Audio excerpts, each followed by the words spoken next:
pleased to present for your consideration.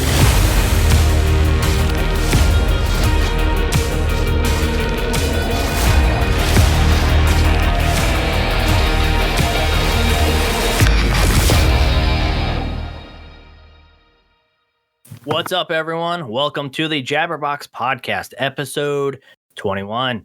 I'm one of your hosts, Andy Bond, and with me, after some absence, is the icy blues of the desert, the former devil himself, Mr. Daniel Singleton. Hey, what's going on, everyone? Glad to be back. If you're joining in for the very first time, then you should know that this is a show about the two of us as we ramble on through pop culture topics such as, but not limited to, games, movies, shows, and whatever else we want to jabber about. You can get the show over on youtube.com/dandydigital or any of the podcast services around the globe by searching Dandy Digital or Jabberbox and hitting that subscribe button. If you like what you hear and want to be part of the show, head on over to patreon.com/dandydigital.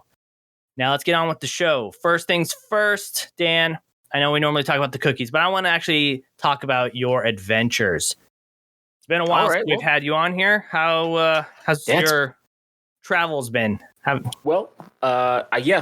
you said, I've been gone for the past 2 weeks. So before I get too far into that, I want to say thank you to Jeremy and Josh for stepping in. Much appreciated, gentlemen. But with that, so 2 weeks ago, I was off to the Houston, Texas area for a wedding. It was a Halloween wedding. It was a lot of fun. I wore it's like a Green Man costume, but it has a tuxedo print on it. Oh yeah, okay.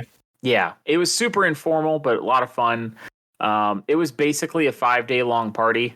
Like there was a lot of drinks, a lot of food. I had a brisket, and I don't mean some brisket. I mean like I sat down for a meal and had a brisket. So there was no intermittent fasting during my travels. That did not happen. I have gained a little bit of weight back, but it's kind of maintained. I gained a little bit and then stopped. So once I'm going to wait for Thanksgiving to be over, and then I'm going to start again. Nice. December should calm down quite a bit. So then a week ago, I was on my way to a funeral. I flew out to Chicago and then went on a small road trip with my sister, my brother-in-law, and my nieces, and we drove out to the middle of nowhere in Missouri. I saw you hitting up a couple different places. Yeah, so one of the places we hit up is the largest rest stop or like convenience store in the Midwest called Wally's, somewhere in southern Illinois. I don't remember the exact location. Pretty cool place. Lots of variety. Highly recommend if you happen to be on a road trip through the area. The other was, so I have a map. I have a U.S. map, and it works kind of like lottery scratchers, where when you hit a state, you can scratch it off on this map. Oh, that's cool. And so every state I go to, I scratch it off. Well, there was a couple states in the area that I hadn't had. So Iowa and Nebraska and Kansas. So we were literally 2 or 3 miles from the Kansas border when we were in Missouri. So we literally took like an hour trip and just like cruised over there. You know, I officially can say I was in Kansas, and then we cruised back over. And then on the way back to Chicago, we, instead of cutting back through St. Louis, we went north, bumped over into Omaha, so I can say I was in Nebraska. And then we drove all the way across Iowa, so I can say I was in Iowa. We also stopped at the world's largest truck stop, which is on I-80 near Iowa City. That place is amazing. It's basically a fucking shopping mall in the middle of nowhere. The truck stop is? Yeah. Yeah. They have a museum. They have restaurants. They have a food court. They have an arcade area. You can go play games. They have a dentist, a doctor's office, a chiropractor on staff for the truckers if they want to see them when they're there. Like, that's cool. It's serious business there, but it's really cool. There's a parts area. You could basically build a truck from scratch with the parts in that store. Wow. It's pretty damn impressive. So when you're on your trips, are you just getting out in one spot? Or are you seeing anything in these spots, these states you haven't been in, so you could scratch it off? Or driving through it, does that count for you? Well, I mean, it depends on how you personally define I've been to a place, right? Right. So for me, it's just being in the state, putting feet on ground, maybe, taking a big breath of fresh air and saying, hey, I'm here. I didn't really do anything specific in Kansas or Nebraska other than, hey, I'm here. Right. Iowa was a little more in depth. Like we stopped for lunch in Des Moines. Shout out to Godfather's Pizza. Delicious.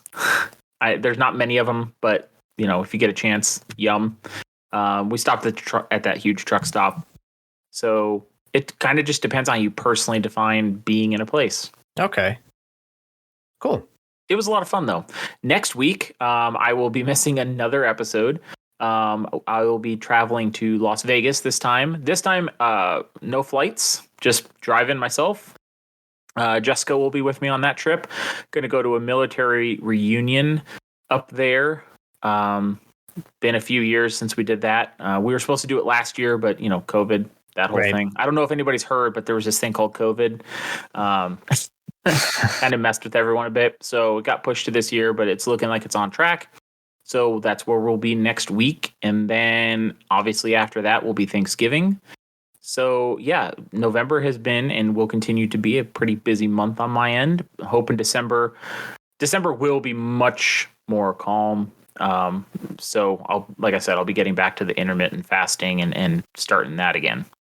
Cool, man. Are you going to swing by the Raider Stadium up there? The Raiders Stadium? Yeah.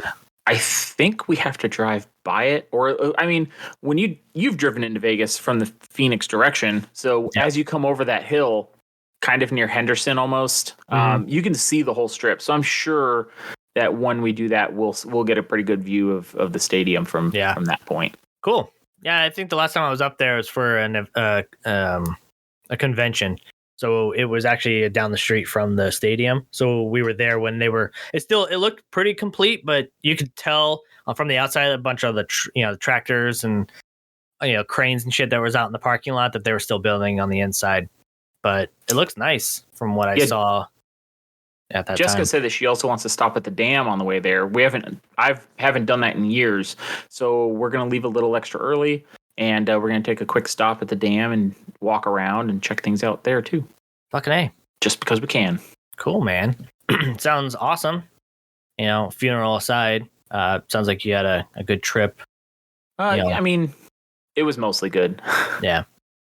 Cool. And there's people in my family that, just like everybody's family, there's people in your family that you just got to shake your head at and say, wow, you're fucking dumb. Yeah. I won't get into that here, but I know that everybody has those types of people in their family. So hopefully people can understand what I mean by that. Right. Oh, cool. Cool, man. Well, awesome. You'll have to let us know how Vegas goes in December. I'm coming back a multimillionaire. That's how it's going to go. Fucking A. One can hope, right? Yeah. That'd be pretty sweet. Are you, when you're in Vegas, like, are you guys hitting the strip? We're actually staying on the strip. We're staying at the Flamingo. Okay. We have reservations for Bacchanal, the buffet at Caesars. It's supposed to be one of the best in the world. So yeah, we got some plans. Nothing set in concrete. We can always just go with the flow and change. And we don't have anything other than the reunion itself. There's nothing time sensitive about our trip. We're just going to go and have fun. Awesome. How many are you expecting to do the reunion? Last I heard, there was about 140. Wow. Okay. 150. So something it's not like just that. like a couple guys that you do. Oh no, this this is a pretty seriously coordinated thing. Like there was a few guys that amazingly, when we did this a few years ago, six years ago now. 7 years. Anyways, there was a small cost for everybody because we had to, rent out the convention hall. We had to, pay for catering, the whole nine.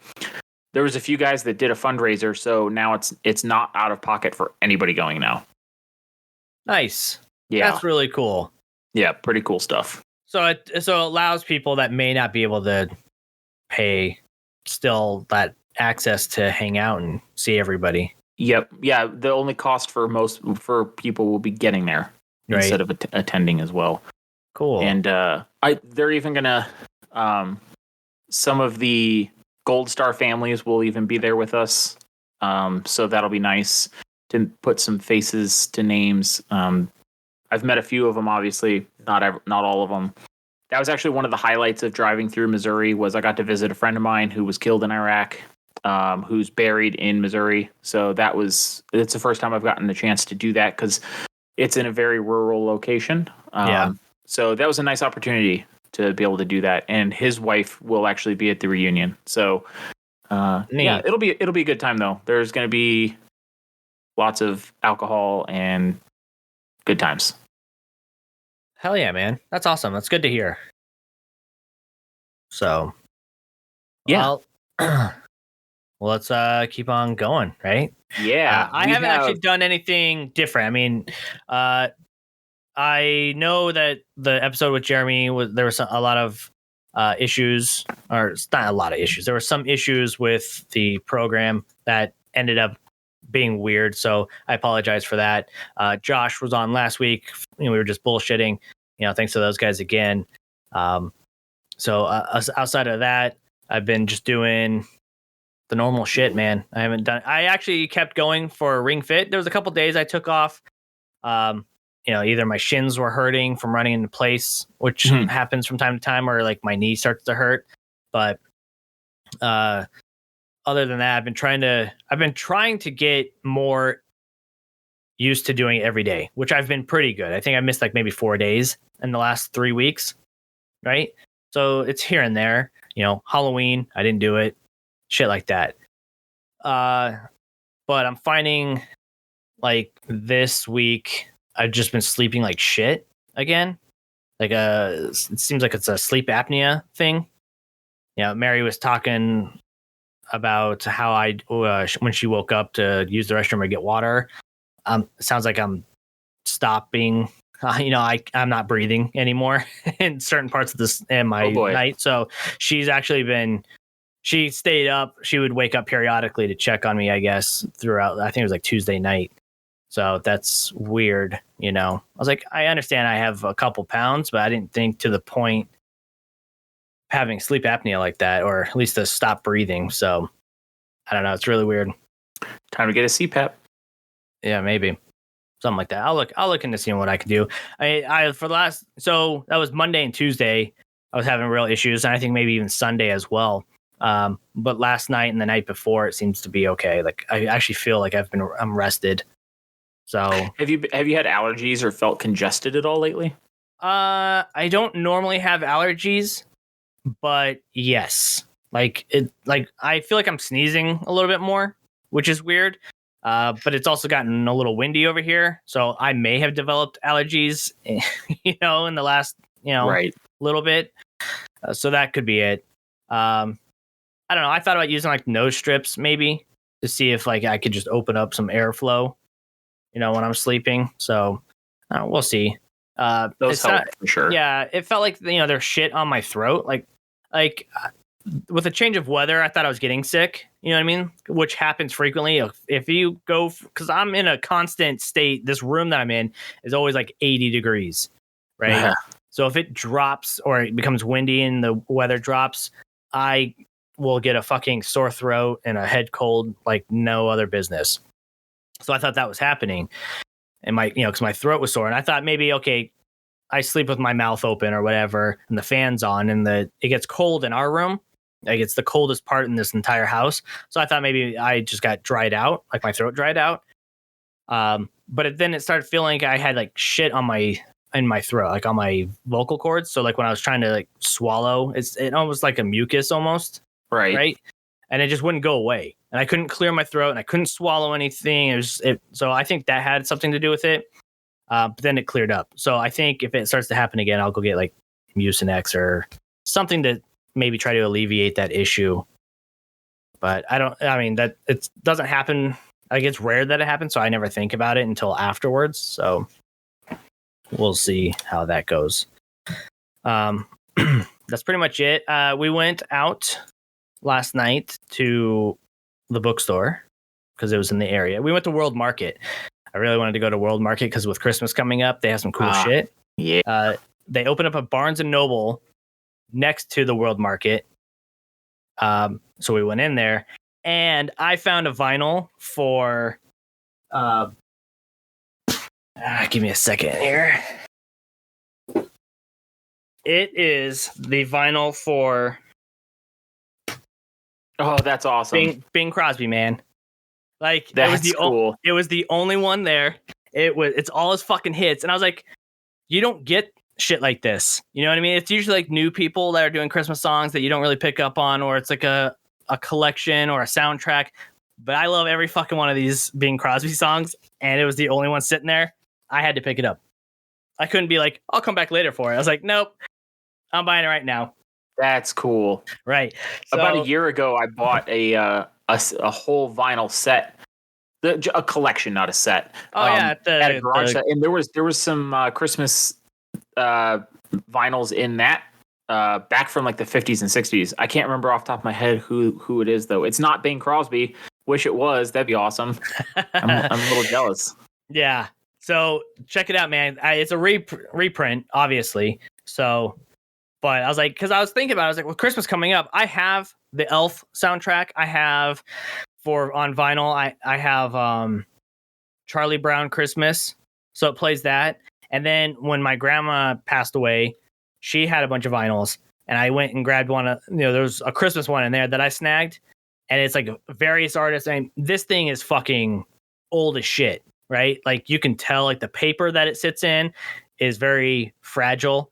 It comes out like a harder cardboard, album art and shit like that, and it's just various artists. When you play it, you hear the crinkling, the popping that like old vinyls do. Like when I think of vinyl, even new ones, I'm like, that's what I go to. It's like a classic vinyl sound. Yep. Even though it's probably the scratchiness. Yeah. So I really like listening to that during Christmas. And it's got some, we've heard the songs on any sort of Christmas radio if you listen to it. But that's one of my favorites to play during the holidays. Now I have Bing Crosby, and I'm super fucking stoked. Dude, that's pretty awesome. Yeah, I'm not gonna lie. That was a cool find. I also I found that, and then when we went to the World Market, I was just talking about how like the Mars company, that does, Milky Way. Yeah, the chocolates. I was like, I've never seen Mars bars ever. And they probably don't make them here in the States anymore. And I found them at World Market. And when you look at it, it's an import from Poland. Interesting. Like they had to order it because it's not a US thing. So I think the US based factories don't make it anymore. So I had to get it just to try it. You know where else you might be able to find a Mars bar? And you might be surprised at a vinyl you'll find there on top of finding a Mars bar there, possibly. The little country store inside of Cracker Barrels. They don't have Mars bars. Oh, they don't? No. Because we go there frequently, unless they change it in different spots. But that's another place to go look for holiday stuff. I do like Cracker Barrels shit to a point, as long as it's not super country.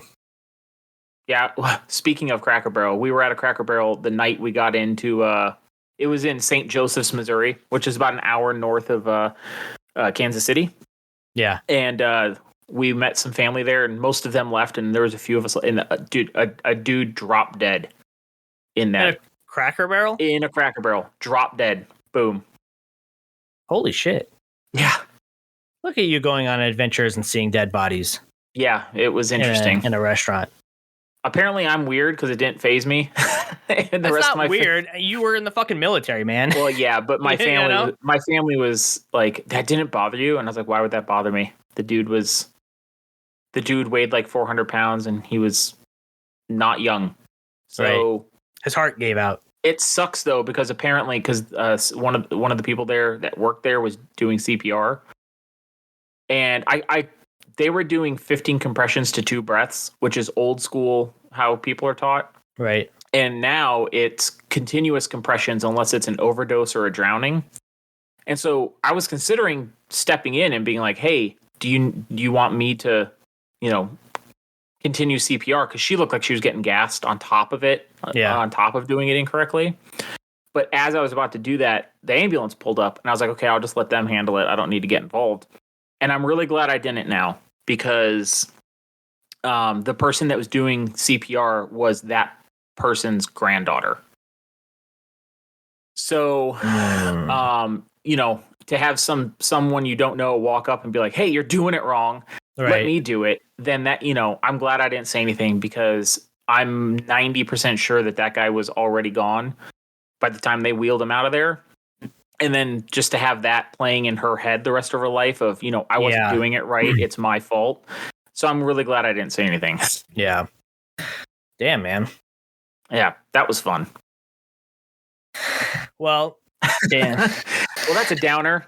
Well, that's not for an upper. Where's but speaking of Cracker Barrel and food, Danway, how about them? Let's get into the cookies, man. Let's get going. Into crumble. We had some cookies. We have a list. Yeah, I mean, we got 3 weeks worth of cookies to go over here. Yeah, and we don't have to go into anything super crazy. We could just kind of hit up. Well, what I want to do is kind of go through each week, rank it as we normally do it, and then if there's anything that pops out that's worth jabbering about, if it hits a certain spot on the list, we will jump into that as well, so we don't drag this on a little bit too long. That's fair. So the first week, we had dirt cake. Yes. We had the monster.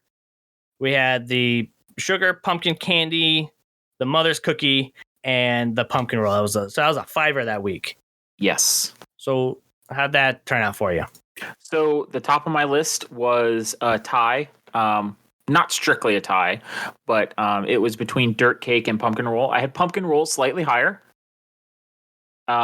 It was a very nice texture. It was soft, and then they had the crunchy cinnamon sugar bits, kind of like you would find on a cinnamon roll. Mm-hmm. Kind of reminiscent of that. And then they had that soft pumpkin cake texture. Oh, it was good. Then I had dirt cake. One of the only chocolate cookies so far that I actually really liked. It was very creamy, rich, very nice. I like that. Bottom of my list was the sugar pumpkin candy. It kind of just fell apart. It was kind of soggy. You won't hear me say this too terribly often, not just about cookies, but in life in general, but it was way too sweet. Way too sweet. It was just pure sugar. It was just a pure spoonful of sugar. And I didn't have any medicine. I did not have any medicine to help go down. So it was just too much on my end. And I hate saying stuff like that. There's a cooking competition show called Sugar Rush. Yeah. That Jessica watches once in a while. It drives me up the wall when the judges on there are like, this is just way too sweet. It's like, bitch, you're judging a show called Sugar Rush. Yeah. Drives me crazy when they do that. It's that chick that's supposed to be a cupcake master. Yeah, whatever. Yeah, I watch it. I haven't seen any of the new ones, but I would watch that. I just like to see, as a side note for that show, I enjoy watching it for the creativity that these people do with that shit. Oh, for sure. And that's cool. So yeah. And then middle of the road for that week was Monster. It was good, but it wasn't oh my god, amazing. Okay. So yeah, that was my overall for that week. How about you? So I top of the list, dirt cake. It was a pretty fucking good cookie. The only thing that I would have changed a little bit for that, and I know you can't do it because it's a cookie, is I like mud pies. Okay. Those are some of my favorite. So, which is a dirt cake just with pudding. So sure. I would have liked to have the pudding in there, but that's a personal preference. Dirt cake was still pretty fucking solid. Then I went into Monster. Monster was my second one. I thought it was a solid fucking cookie. I was very excited about all the crazy shit that they put in it, all the different candies and whatever. I enjoyed that one. Pumpkin roll came in next for the same reasons that you stated. I think the pumpkin roll was the best of the pumpkin ones that we've had so far this year. And then Mother's Cookie was surprising, but still came toward the end. But I think it was a solid week overall. And then I actually skipped the sugar pumpkin candy because when I looked at it, it was just a sugar cookie with a little, one of those little pumpkin, like the candy corn pieces on the top of it. It didn't bring anything to the table new to where I felt like it needed to be tasted. It wasn't like the sugar cookie with the Twix that added that level of caramel. They straight up just took a sugar cookie and put a little candy corn on it. Yeah, there was something slightly different about it because, like I said, it was way sweeter. Than typical. So that, it was a slight variation. I think sugar cookies shouldn't have to be that sweet. You know what I mean? But so I just skipped that one and I put it in my list as like not tasted, and it matches the same level as like the sugar cookie with the shark on it. That's all. The sugar that cookie it was. with the shark on it was legitimately different. Okay, I'll give you that, but because they changed the frosting a little bit. Yeah, it was like aside from the color, like a subtle blue raspberry flavor. Yeah. So I'm putting that one. The pumpkin one kind of just goes with the shark one. That's fair. So, then the next one we had the oatmeal chocolate chip muffin, the midnight mint peanut butter with Muddy Buddies, and key lime pie. Oh yeah. Oh that was a fucking week, man. Oh, that was a very solid week. That was a great week. There wasn't a single cookie in there I didn't like. The lowest was a 3 at the high end of 3 out of 5. Key lime pie absolutely murdered it. That is my number. Fucking did, man. That is my number 4 all time. Number 4 all time now. Really? Oh yeah. Mine came in number 2. Yeah, it was key lime pie. It was awesome. But I will say, so key lime was phenomenal. Oh yes. You can never go wrong with the key lime pie. Anything. The key lime Kit Kats as long as it's done well, good. I agree. I've never had a bad key lime pie, so I feel bad for you if you have. I don't want to say that because I can't, to my memory, say that I have either, but I'm not going to go so far as to say that they're not out there either. Yeah, that's like some Karen that's bringing her fucking homemade key lime pie to a potluck for her work, and she half baked it. Or she didn't use the right kind of lime or something stupid. Yeah, exactly. They don't count. I'm talking about, a consumer-based pie. You know what I mean? Marie Callender's, crumble cookie, Kit Kat even. Fucking good. You can never go wrong with that. It was good. It was fantastic.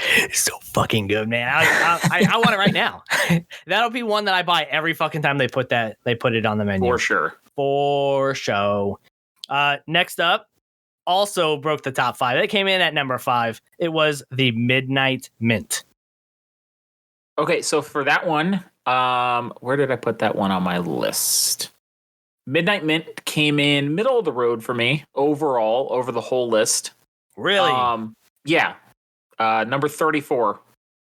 Wow. Overall.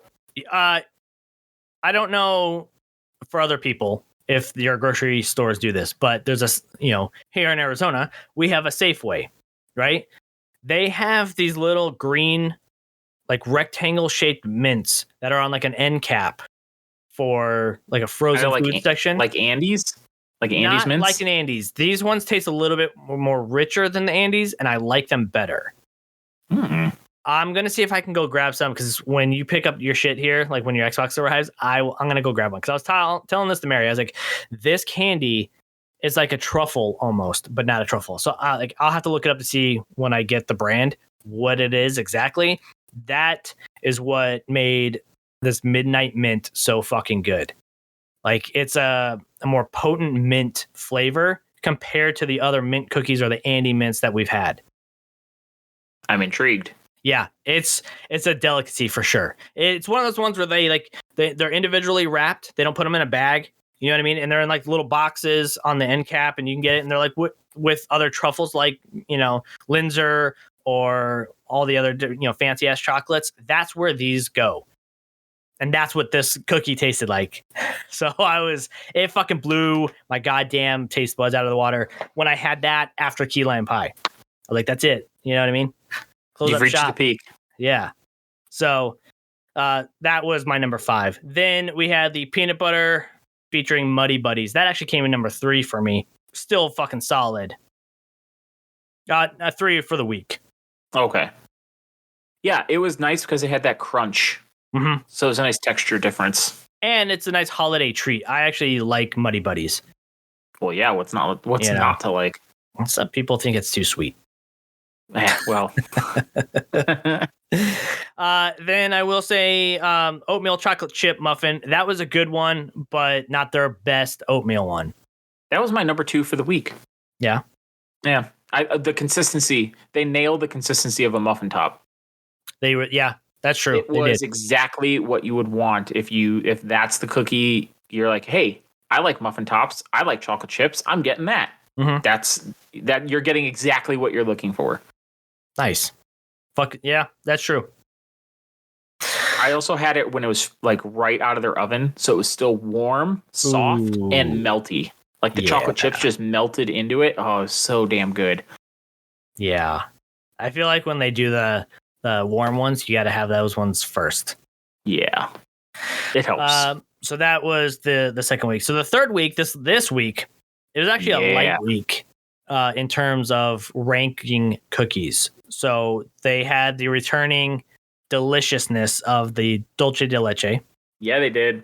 Which actually, when I started looking at my list, it dropped when I started picking things up, or adding things, because there was a couple cookies I hadn't added to my overall list. It's still number 20, which is not bad considering that I've had 64 cookies.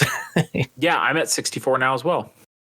So, I will say that it's different though. So the last time they had dulce de leche, it was a swirl pattern.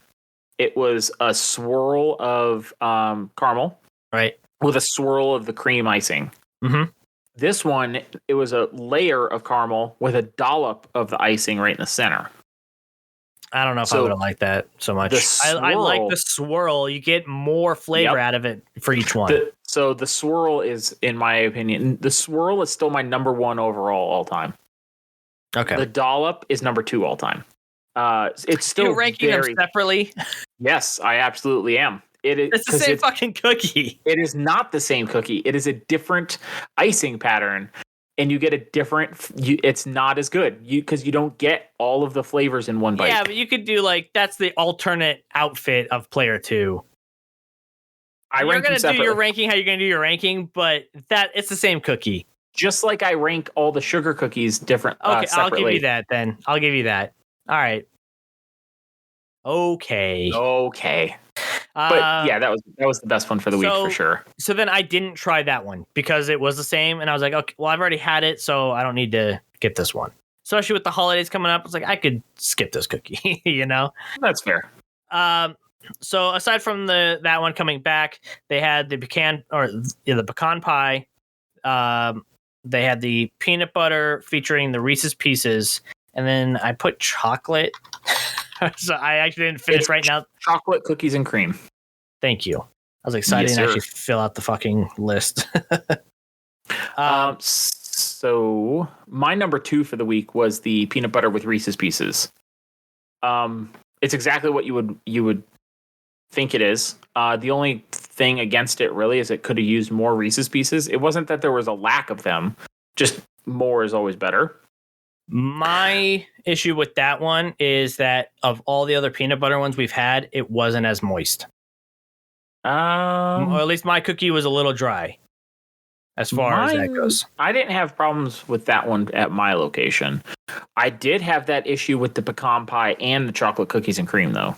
Chocolate cookies and cream, I felt like there was less cream and too much cookie. Mine was very dry and chalky tasting. And it was pretty much completely missing the whole cream part of the cookies and cream. Yeah, we were missing a lot of that too. So, but the peanut butter with the Reese's Pieces, I still really like. But when you compare it to the peanut butter with Reese's, that one was phenomenal. Yeah, that had more moisture to it. That had more flavor to it. So, but that said, the Reese's Pieces was still my number one. Now, it's not a great week for me. Following number one, you have the chocolate cookies and cream, which we just discussed, and then the pecan pie. I fucking hate pecan pie. I will go out and say that. So this cookie is the last cookie on my list, and it will always sit there. Oh, it is at the bottom of your list all time? Yep, and it will always hold the bottom ranking. I will eat a toffee cookie before I eat a pecan pie. Wow. Like, okay. I hate it, man. I hate pecan pie so much, which all this cookie is, it's a small pecan pie. You know? Like, I sat there, and Mary really likes it, so I'm like, hey, I just need to have a bite of yours so I can say that I had it, so I can put it on my rankings, but we all know where it's going to go. That's what Jessica and I did with the same thing. So I'm sitting there staring at it, and she's like, "Can you just fucking eat it? Like, take a bite so I can eat it?" Because I'm sitting there like staring at it, like I'm trying to like psych myself up to take a bite. I was like, I hate it so much, man. I hate pecan pies. I thought it was kind of like, I thought the cookie was kind of bland and boring, and it really didn't have much flavor at all to me. And it was dry. Like, I don't know how you make a dry pecan pie. Oh, this one was moist. Ours was not. Ours was kind of dry. But I was like, this sucks. I can't believe I'm doing this. I was like, I should have just like skipped it and put it last anyway, because that's where I knew it was going to go. So it has a 0 out of 5? It's a 0 out of 10, would not eat again. Okay. So I still only have the 1 0 out of 5. Yeah. That's the cereal milk sandwich with Fruity Pebbles. Which I like. Disgusting. It's like eating vomit. No, it's not. Yes. Yeah, it was. So, anyway, so that's our cookie rankings. Just to do my top 5. Number 1, peach cobbler. Number 2, key lime pie. Number 3, caramel apple. Number 4, cinnamon fry bread. Number 5, midnight mint. So my top 5 all time are dulce de leche swirl, dulce de leche dollop, caramel pumpkin, key lime pie, sugar featuring Twix. Nice. I like that. I like that a lot. But you know what I don't like, Dan? What's that? I don't like these weird ass concerts that are doing this thing that what was it, the crowd surge? Oh, where it looks like a wave. Well, did you hear about this? Of course, yeah, I heard about it. Okay, so crowd surges are a thing, right, for anybody, and I get it, right? Everyone's excited, especially when your favorite band or the band you really enjoy, you paid to see in person. We get those surges, and you hold on, right? And then after the first song, maybe 2 songs, I'll give you 2 songs where people are losing their fucking mind. You pull back, right? That's the concert etiquette. You pull back and then enjoy the fucking show. Be excited. Start a mosh pit back there for all I give a shit. But the people in the front, you know what I mean? Like, you don't need to get up on stage. You know what I mean? So the authorities are actually investigating the cause behind a deadly crowd surge at the Astroworld Music Festival that happened in Houston. This is from CNN. Essentially, they're trying to find out why and how. I mean, we know how, I guess. 8 people died and dozens were injured because of a crowd surge from, I forget the guy's name. Some rapper. Yeah. It was a rap festival. Rapper Travis Scott. That's right. Yeah. So he organized it and he headlined it, and it was so tightly packed that when audience members were pushed toward the stage, some were crushed to the point where they couldn't breathe and passed out, and subsequently dropped and were trampled on. Now, I've been in a situation like this, I want to say twice. Maybe not this bad, because nobody died in the ones that we were at. Right. The first one, I was seeing System of a Down, and it was less of a crowd surge. I mean, that was still, everyone was trying to push forward. I think I started to drop to the floor because people were stepping on my feet and I couldn't move forward. So I started to I started to topple forward. Now, friend of the show and friend, lifetime friends, Ahmad, I was there with him. He grabbed me by the shirt and he yanked me back up. And I just looked at him. I was like, thanks, man. Like, I saw what was about to happen, and clearly he did too. So he like grabbed me almost like you would grab like the nape of a dog or a cat, when you lift them up. He grabbed me there by the shirt and he yanked me back up onto my feet. And then like after a couple people took off, we were free. Like we were now in the back, not being trampled. The second time, it was we went and saw AFI. So it was at Marquee Theater. We saw them for the Blood album tour. I was with my buddy of mine, John.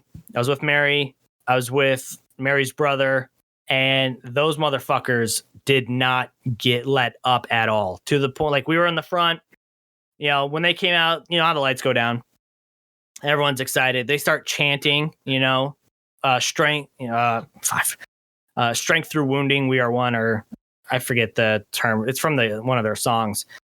I get it. We're all excited. They come out. They're high energy. We're fucking loving it. But we're getting pushed up harder and harder because we're toward the gate. We're like second row in. We didn't get the gate, but we're behind those people. Okay. And they're pushing us, and they're just getting to the point where it's starting to get uncomfortable. And I'm thinking, and Mary's never been to an AFI concert, and I was like, I've seen these guys like 4 times. It will let up. It's gonna let up. 'Cause she's like she has this look of worry on her face. I was like, it's gonna let up. Trust me. It didn't let up. To the point where like people are trying, like when they're crushing us, they're putting like an elbow into her like neck a little bit, and she's starting to they're trying to push her down. So I'm trying to lift her up with one arm. I'm using the other arm to try to like get the elbow off her, and I'm getting ready to fucking fight this guy, man.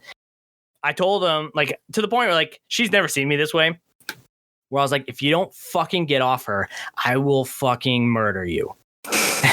And I said it loud enough and clear enough, staring at this guy, and he just looks at me. He's like, fucking calm down, man. I was like, no. You're like, clearly pay attention to your surroundings a little bit. You know what I mean? I get you're at a concert and you're doing shit, but like you've also got to feel that your fucking arm is digging into somebody's neck, Right. So like crowd surges are getting a little out of control, and it didn't stop at all for AFI. So we actually had to pull back and hang out in the back, because it was getting fucking insane. It seems like people are doing that at this concert. I don't want to say it's a cause of COVID, because it's not necessarily something to do with that, but people don't know how to fucking act anymore. Yeah. And honestly, looking at this, the artists don't understand fire marshal laws. Like how many people are you cramming into a fucking area? Like why wasn't that checked? You know what I mean? Or I'm not sure how that shit works. If you do, they only sell so many tickets, but they can't. Once the people are in, they can't really control completely how tightly packed they get. Yeah. Yeah. So I had that similar experience when we went to go see Metallica in Tucson. Yes, that was another one. Now, I was not with anybody. In that moment, I had tried to make my way to the front by myself, and it got to the point where, I was just like, no, I got to get out of here, and I couldn't move, so I started just swinging, elbowing, kicking, punching. I broke some bones, I broke some fingers. Somebody tried to grab me and be like, "You need to settle down." I just snapped his fingers and kept charging through the crowd to get the fuck out of there. I was like, nope, we're not doing this. Right. So yeah, and that was 13 years ago. That was 2008. Yeah. So yeah, that would be the third one. Because we were there, right? We went together. Yeah. I had to crowd surf to the front to get the fuck out of there. Yeah. And that was a chore because the way we were crushed, I couldn't get my legs free after a while. Yeah. We all got split up in that mess. Yeah. Yeah, that was something. I'm also kind of confused on why they're shitting all over this guy. Like, he probably could have seen what was going on and put a stop to it, but at the same time, it's not his fault either. Like, I mean, they're shitting on this I guy haven't pretty actually seen hard. the videos. People are saying that there are certain videos where he's encouraging it, and then to the I point where haven't seen that. like some videos are stating that he could see it, happening, and he will. Some people when they see other people go down, like I'm sorry, let me rephrase that. Some musicians when they see the crowd members start to go down, they stop the show for a second and say, let fucking get them up. But I guess from this, he was just encouraging it to, let's keep going. Let's keep this getting rowdy. And, obviously caused a lot of people to be injured and, unfortunately, a handful of them to lose their lives at a fucking concert. I haven't seen those videos. If he was encouraging it, then he's a piece of shit. But I haven't seen that. I mean, there's got to be some sort of truth to it because I'm seeing like he's being dropped from certain, collaborations and shit like that. So I won't go so far as to say it's not true, but people get dropped and canceled for a lot less these days. Yeah. So I take everything with a grain of salt at this point. Like, right. Yeah. So I just wanted to bring that up. I know that we've been through a couple similar things and like that sucks, man. Like if you're going to be at a concert, definitely pay attention to people around you. And if you see anybody that's struggling or falling down or whatever, fucking pick them up. Here. So with that said, this roller coaster of emotions in this show, just man. Up and down this show. We really all are. over the place. So next week, or not next week, but 2 weeks. Yeah, 2 weeks. We have the U.S. Thanksgiving. Yes, we do. So because it's the only show for you in November, I wanted to see, like, what is your favorite Thanksgiving tradition, Dan? It could be anything related to the holiday, be it a thing of food or the gathering of your family, or you don't have to work, whatever it is, Well, not having to work is always going to be the bonus, right? Right. No, sitting down to like a nice complete meal together, something I enjoy. We actually, was it in April? We actually did a full Thanksgiving spread in April just because. Like, we were like, hey, let's go get a turkey. Let's make stuffing. Let's get out the good china. Everything. The whole nine. We did it in April just because. We sat around our table. We had my mom and Steve come over. It was a whole thing. And just because. So that's definitely one of my favorite things because we like to sit around the table and eat our meals together when we can. Just the family here, the four of us. Right. But it doesn't always work out very well. And in fact, it doesn't work out very often. So it's nice to be able to do that and not work. Not have to worry about work. What about you? Mine's more about the food. Honestly, because holidays stress me out lately, or for a while, actually. Just because all those people together, it's a lot of noise, right? There's a lot going on, which is it's a good thing. Everyone's getting doing their thing or whatever, but the noise starts to really kind of overload me. So I like when we sit down for food. It's a little hectic, trying to get their meal, whatever, but I really enjoy the stuffing. I like the pistachio pudding. It's one of my favorite things that I've had as a kid. That's like a traditional meal that I've always had since I was, 3, So my mom will make that and I'll go, when I see her, I pick that up and then I have it for like a week afterwards. It's real fucking good. Yes. So I know exactly what you're talking about. My mom makes the same stuff. Yeah. Like the marshmallow, pistachio, like green jello looking stuff. Yeah, man. Yum. It's so good. I'm actually doing a Thanksgiving. I'm having 2 Thanksgivings this year. One of them is actually tomorrow. We were invited to a Friendsgiving. I miss Friendsgivings. with somebody that I was in grad school with invited us over. So we're Nice. gonna go do that. We're the dessert. You're the dessert? Yeah, that's right. Yeah. No, we're bringing pumpkin pie and apple pie and all that kind of stuff. Nice. That's Yeah. awesome. That sounds good.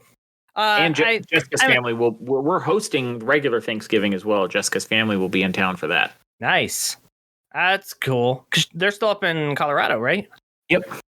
So Her parents and her brother and her brother's dog are all coming. Hell It'll yeah, be fun. man. It'll be fun. It's be fun all the way around. That's cool. I like when everybody gets together like that, even if it is crazy. It'll be a full house for sure. Yeah, get those pictures, man. Save those memories. Mm-hmm. We just went to go see Santa last night. Really? Oh, already? Well, it was the first night, and with how busy I've been, we just scheduled a time and went as soon as we could. Okay. Kids make their little list. Yes, they did. They checked it twice. No, that's Santa's job. Were they naughty or were they nice, Dan? They were nice. Okay. They've been nice. Mostly. That's nice as kids can be, right? Well, yeah. Allison broke. When I came home from Texas, I brought some barbecue sauce home that's really good. And when I was in Chicago, she dropped the jar in the pantry. So I don't have any barbecue sauce anymore. But fortunately, I bought it at my buddy's gun shop when I was in Texas because it's one of the things he sells there. And he'll be in Vegas because I know him through the military. So he's going to bring me a replacement jar. Fortunately, awesome. Yeah, I'm pretty excited about that. So you just have to wait a week. Pretty much. Cool, man. Yeah. Sweet. All right. Well, let's move on. Right. Moving on. If there's anybody out there, that's celebrating Thanksgiving, let us know what your favorite holiday tradition is or favorite Thanksgiving tradition is. Yes. Yeah, because it's not Christmas yet. I know I just said we went to go visit Santa, but Thanksgiving first. Right. We'll get to Christmas when it's your fucking turn. All right. They put out even Christmas though I shit bought at a fucking stores. vinyl. They put out Christmas shit at stores the day after Halloween. Before Halloween, man. That's why it's getting so fucking crazy. Like, fucking calm down. We have 2 holidays to get through before you. Wait your fucking turn. Stay in your goddamn lane, Santa. Fucking asshole. So, have you been playing anything? I know, we're still waiting on the Xbox. So I checked GameStop. That should be coming next week for you. Okay. So within 3 days, it says it should be shipping or shipped. I don't know. It doesn't actually tell me. It just says 3 days, which that's the 15th, guys. Thank you. Are you shipping it or is that when you're shipping it? Don't know, but that'll be coming. Hopefully it arrives. Well, even if it arrives before I go to Vegas, I probably won't be able to play it until the following week anyway. Yeah. What have you been playing? Or have you been playing anything? Nothing unusual, really. Just, the usual stuff. I've been playing PUBG and Fortnite with people because that's what they play. So that's what I play with them. Right. And then mobile gaming stuff. I've been playing that Zookeeper World that you suggested. And I've been stuck on level 220 for a week now. I can't get past it. Really? It's pretty frustrating. Just keep at it, honestly. So what's 220? So what do you have to do? There's 3 columns on either side that you can't mix between. So it's complete random number generation. You get lucky if you clear something out over there. You have to unlock 2 crowns at the bottom, and you have to dig through a bunch of mud. Okay. Yeah. Okay. And I remember that one. Yeah, and I'm just not getting the lucky drops in some of those columns for everything to line up the way I need them to. For 220. So, yeah. I got the star for that one, so I did enough. So trying to think of how I took care of that one. Essentially, obviously you want to go for the mud first. Sure. As you start bringing the mud down, you want to try to collect, enough pieces to where you can have fruit down there that'll blow them up. Obviously, that's the course of action. You have to use fruit, right? Yeah. But I think I don't know, man. I'm trying to think of ways to I'll help get you there out. eventually. It's just going to be a question of playing it enough times. Yeah, I think I was stuck on that one for a little while, and then I was able to get through it somehow miraculously. Tonight we're also scheduled to play some Demio. Right now it's just myself and Adam. I don't know who else is going to be. Are you going to be playing? Probably not. Oh, well. So then probably just us again, because I know Shane said he's out. So real quick before I want to jump on that one a little bit. So Zookeeper World, actually today they just did an update. They added more levels, and they're going to be doing monthly additional levels. So you go from 250 to 275, and then they're going to be adding more levels. So I'm glad that you jumped on it, though. Did you pay for Apple Pay or Apple Pay? Apple Arcade? Yeah, I have the Apple Arcade. It's the only game I've played out of it so far. But yes. Cool. All right, well, keep us updated if you jump into any other games. So for mobile games, though, Netflix Gaming was released. Have you seen that? I've heard about it. I have not used it. So it came out in Poland a couple months back. I think August, right? And so they were doing their testing, area over there. They brought it over to everywhere else. It was global, but it was only for Android users. That only happened for about a week or two, and then they rolled it out for iOS. That was earlier this week. I've been hunting for these games to try it out so I could talk about it, and I had no luck. And I was chalking it up to talking about it briefly and saying, I am going to get these games. Last night at 10:30, 11 o'clock, or maybe 9:30, it was right before I went to bed. So it was probably before 10 because I'm old. They released the games. I searched for them. And so there's 5 games. I downloaded them and I tried them all out today. So, where's my notes on that one? So there's 2 games that were for Stranger Things. The first one is Stranger Things 1984. This is an 8-bit style game that's top down. Obviously, they're all touch controls. Think of the old school Zelda game, right? So it's kind of like that, maybe a little bit more done up than the classics. But that one is actually a lot of fun. I played these games for about 10 minutes each, just so I could give them a fair shake. This one was my, I think, second favorite. First favorite for the Stranger Things ones. So I do recommend trying that one out. What I liked about it was they have normal mode, and then they have classic mode. Classic mode is a harder difficulty, 1984 hard is what they say. Huh. So that was really cool. I like that because, playing NES games for us in the 80s and 90s, that shit, those games were fucking hard, or they could, a lot of them could be hard. So I didn't try the harder difficulty. I only ran through the normal one. It starts you off, I think it's the start of Stranger Things. So you start off as Hopper, you're getting a phone call, and they're like, hey, there's some kids that are fucking around in a science lab or whatever. Go get them. And then you show up. Each character has different skill sets. Hopper's he's a brawler. So when he punches, his fist gets really big and he just starts fucking up these little guys that are security guards that are running around. I found one of the kids, I forget his name, but his move was a slingshot. So I could hit things from far away, which is what I needed to do to hit certain control panels to turn off or turn on lasers or break cameras and stuff. So I didn't get very far in that one. I switched over to the Stranger Things 3. It looks 32-bit, and it takes place. It looks like season 3. So you start off in the mall. Did you watch Stranger Things? I did not. Okay.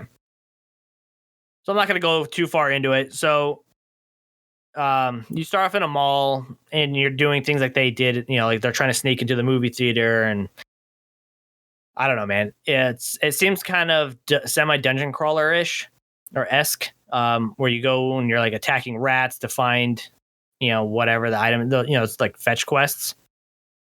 It's less fun compared to the 1984 one. Moving on to the next one, I played Shooting Hoops, which I thought was going to be more fun, but it's like a cap gun strapped to a basketball, and you tap the screen. You want to do so where the gun's facing down, so it launches your basketball up, and you're trying to do it in the direction of the basketball hoop, and you have so many like shots before you end. It's one of those things where it's like, do you ever play Joyride, where you're the guy with the jetpack and you're trying to escape like a lab? Not that I remember, no. So it's one of those things where it's like, see how far you can go. That's it. That's all. Like that it is. Like a slingshot game. Like, oh, you made it 800 meters. Exactly. Buy an upgrade, and now you can go 912 meters. Yeah. I don't know if there's any upgrades to this. I didn't play a whole lot of it. I got the gist, and I was like, okay, Shooting Hoops is whatever. I tried Card Blast. That was one of them. It's a timed card game where cards move from the bottom of the screen toward a saw that's looking to destroy them.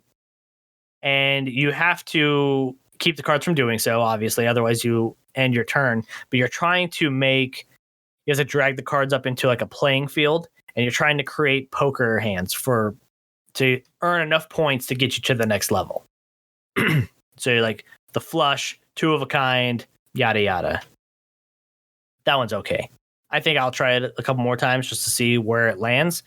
But I don't really have too much more to say about that one. There was another one, stupid simple. It's called Teeter, like a teeter tot. Okay. Simple graphical and technological game. Your goal is to use your thumbs, right? So you're holding your phone like normal, in portrait mode. You tap each side and it raises whatever side of the bar up. And there's a ball on it that you're trying to balance. And you're trying to get it into a hole wherever it is on the screen. They start adding other holes that have like skulls and stuff, which means you're going to end your turn or end your game or whatever if you get it in there, or if you launch, you restart. That one actually seemed a lot more fun. It's one of those ones where it's like I have nothing to do on the shitter, or I'm on bed, laying in bed or whatever, and I want to play a couple levels, almost like Zookeeper. Okay. Right? But it's just you fuck around with a teeter tot. So this is on your phone. That's the platform you're using. Yep. And is it through the Netflix app? It is through Android devices. Apple doesn't allow them to do that, so they put them out separately. You can download these games on your phone through the App Store and do it individually, and it registers you have to have a subscription service to it. You have to have a subscription service to Netflix. Yeah. But they don't give you ads. You don't have to pay anything extra, which is really why I wanted to jump in on this. I think eventually they are going to charge people extra once their game library grows to a level where it makes sense. So I wanted to try it and see how it worked on the phone. So again, pretty simple. The icons don't look anything out of the ordinary. Except they have like the Netflix in the top left corner. So that's how you know it's going to be a Netflix game. So if you type in do it. I was going to say, when I heard that Netflix games was going to be a thing, it reminded me of GameFly, and I went and looked to see if they're still operational, and they are actually. Yep. Which is weird. I haven't heard about them in years now. Yeah. They're quietly holding on, and I get it. For the people that don't have a whole lot of great internet options, especially in the Midwest, I'm sure GameFly is flourishing for them. That's something that I would like to look into, actually. I mean, Netflix still does delivery if you want to do that. Yeah. It's an option they still offer. Yeah, again, I think it's because of the internet. The United States has shitty internet overall compared to everywhere else in the world. So it makes sense, again, the Midwest is probably where keeping that portion afloat. It's kind of like the quality of Google Maps Street View. The quality of the picture for the United States is way worse than most of the rest of the world, unless it's like major areas like downtown New York or some sort of Times landmark, Square, shit like that. But you go out onto the roadways in general or out in the rural areas, the image quality is awful because the United States was the first area they did. So at the time they were using, whatever megapixel cameras were available. And as they expanded out globally, the better image quality came in like, oh, here's Thailand in high def. Right. But, you wanted to see part of Oklahoma in high def? Well, screw you. We did that 15 years ago and we're not going to redo it. So, yeah. So, we'll see how that goes. I wouldn't actually be surprised if Netflix started doing a thing like GameFly, being part of the Netflix game subscription that they eventually do. I do think it's going to go the way of the subscription. So I am going to take advantage of me being able to download it for free now and testing them. Because why might not? as well. When you start charging me for it, I'm out. I don't care. Yeah, pretty much. As it is, I don't know if I'm going to be keeping Apple Arcade. I have like 6 months or whatever free. So we'll see if I, you know what I mean? I don't know. I've only looked at a couple things in there. Nothing really jumps out at me. So who knows how much longer I'll have it. Yeah. And I can always go back like everything else where I just let me subscribe to it for a couple months and play this game until I get tired and then I'll turn it off. But if you have Netflix, right now, jump in, try out some of these games. They're free. Yeah, the worst that's going to happen is you get to play games for free. Oh, no. Yeah, you're already paying for the subscription for Netflix. Might as well utilize all what they offer. Aside from that, I've been playing the Animal Crossing expansion pass, which is really neat. I upgraded my Switch to the... hold on. Oh, well, bless you. Excuse me. So I updated my Nintendo Switch Online to the $50 a year one because I only pay for myself. But it got me the N64 games and the Sega Genesis games, as well as the Animal Crossing expansion pass. So I am playing that. That's a lot of fun. It's kind of like the Happy Home Designer, where you go to a different part, like a different set of islands, and you have a job. So if you don't have Animal Crossing, you'll probably have to work your way up to that later on. But essentially, you're at a resort and you have these people that are like, I like vacation homes that are cold. So then you find like different parts. There's different seasons in these cluster of islands. And then you just design a house, as much as possible to be cold or however you want, really. It's pretty cool. I jump in and do maybe 2 or 3 houses a day and then go back to my island and screw around on that one. So I've been playing that one. But the last couple nights since it launched I've been in Forza Horizon 5. And Dan, that game is fucking fun. I'm waiting until the new system arrives. It is so fun. I'm not a big racer game, but every once in a while, or a racer guy, but every once in a while they will get me. And I've been excited for Forza Horizon 5 since they announced it. And it's really fucking neat, man. There's so many cars to unlock. And if you get duplicates, you can gift them to friends, or a rando. Like whoever's new, like I'm going to gift it to a new player. So then as a new player comes on, I don't know how it works. I don't know if it's like the next one or like X amount, but it's like so-and-so gifted you a car. Here you go. And it puts it into your thing, into your collection in your garage. And then you could swap out between the cars that drive around. It's like an open world car racing game. So you drive around Mexico and you're hitting up different target spots where you can race and they do different things. Some people create their own little challenges. I did one that's called Nemo Needs to Fly. It was okay for that one. essentially he made it look like I don't know the car, but it was like a tiny fucking, I want to say Italian car, and he designed it to look like Little Nemo. Okay. Right. And this thing has terrible traction. So I'm like fishtailing around. I'm getting points. And then I just race down at the end of like this airport and I ramp it to get distance. So it's stupid shit like that. It's a lot of fun. You can race other people.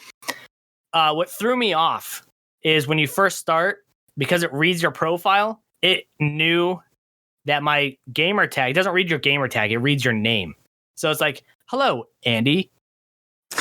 So I'm staring at my TV and I look over at Mary. I was like, did that thing just say Andy? She's like, yeah. She's like, that's pretty cool. Did you make it say that? I was like, no.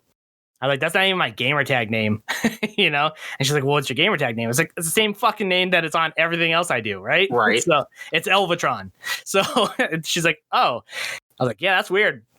Anyway, so it's also pulling people from your friends list. So we see I'm racing against you, like your gamer tag, but it's like clearly a computer if there's not enough people. They've done that in previous Forzas. So this is actually the first one I've actually played. So like that was weird. I was like, okay, I get it. There's other games that have done that, but the name thing threw me off a little bit, not in a bad way, but I just wasn't expecting it. And but the game itself, man, it's gorgeous and it controls really well. Each car. It's one of those things where you don't think about it. I'm like, man, this car is spinning out like fucking crazy.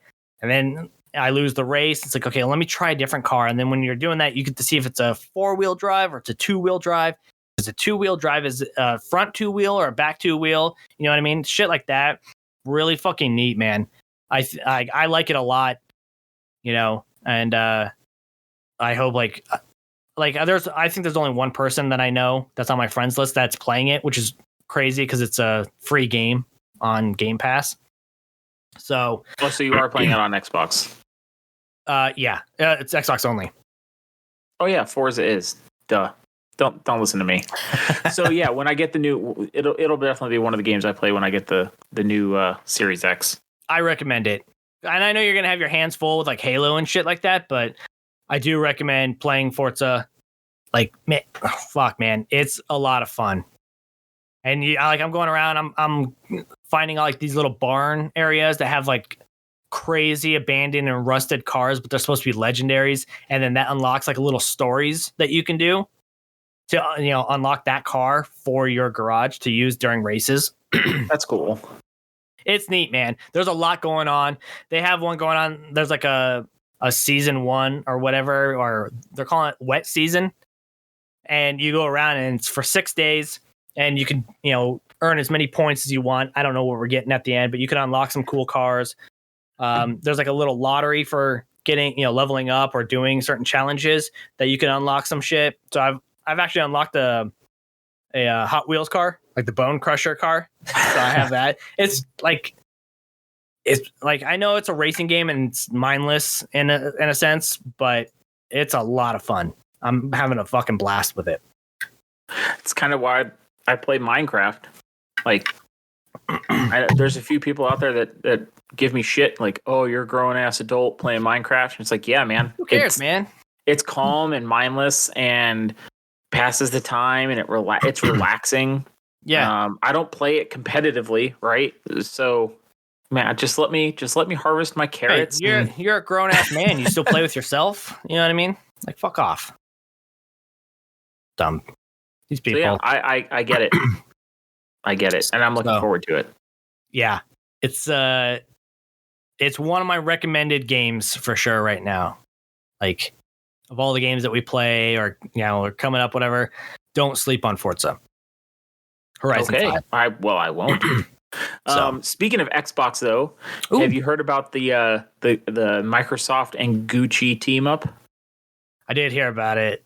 So explain it. So Gucci, the fashion company, and Xbox has collaborated to develop an Xbox Series X. They are making 100 of them. They are bundles. They are going to cost $10,000 each bundle. Holy shit. Yeah. They are laser engraving the GG pattern into the Xbox console. And it's going to be set into a hard-cased Gucci. It looks like a mini suitcase almost. It looks amazing. It looks really cool. Yeah, man. I'm checking this out. It's not usually my thing, but it does look pretty cool. It looks ultra high end. Obviously, well out of our budget. Not to mention the fact that there are going to only be 100 of them, and they're only being released in what is it, 8 cities: New York, Beverly Hills, Mexico City, Milan, London, Berlin, Beijing, and Tokyo. Surprised Paris isn't on the list. Yeah, but you said Milan's on there. Milan, yeah, that makes sense. Which is the fashion center of the world. I get it. Yeah. So yeah, those 8 cities are going to have combined 100 of these.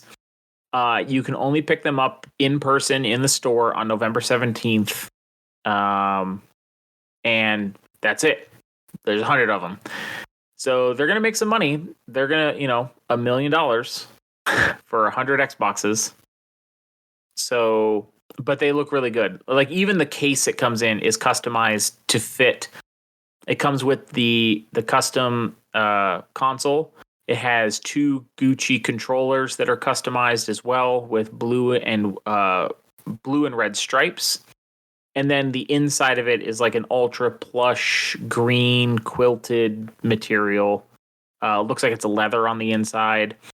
Comes with like I said, it's a hardback case with the Gucci print on it. I know it's a print most people are familiar with. When you hear Gucci, this is the print, the pattern that most people think of. And then they have like a custom tag on it that says Gucci and Xbox. And I don't know if I would buy this even if I had the money, but there's going to be basketball players and rappers and musicians and football players and people we've never heard of, that are, right, I'm sure going to snatch all these things up as soon as they go on sale that day. It does look cool, though. It does look really cool, for sure. I would definitely have that, behind me or something like that on a shelf. Like that, it looks neat, but yeah, that's a pricey. Take that, scalpers. Yeah, they're also going to be serial number. There's going to be serial numbers on them. So cool. 1 through 100. I bet you. I wonder who gets number 1. Who knows? Like I would like to see. It's probably Gucci or Microsoft. Probably right. One of those 2 companies keep it. It's like you could have number 1. I want number 100. That's how I would do it if I was at Xbox. You can have 1. I'll have 100. Yep. But or who knows? Sense. Maybe they don't make it. Maybe they actually do like those extra ones that are not numbered. Just for like a display piece or developer, something. I don't know. It's kind of like when artists do it. They have like the APs. Right, it's possible. The artist proofs. So they probably have a couple of those that they probably give out to like maybe the head of each department. Phil Spencer probably is going to have one. Yeah, kind of reminds me. There's a story of some coins out there.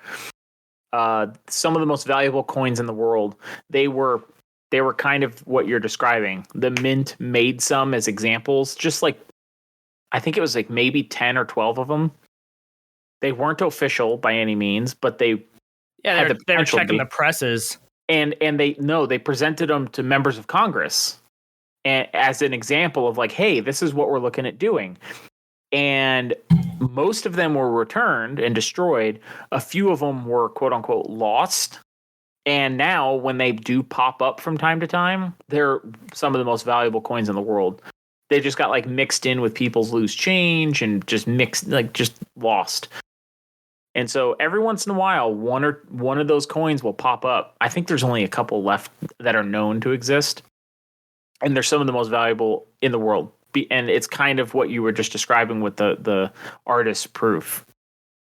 That's neat. That's cool, man. Well, hey, let's take out a loan and let's mortgage our houses. Get that Xbox.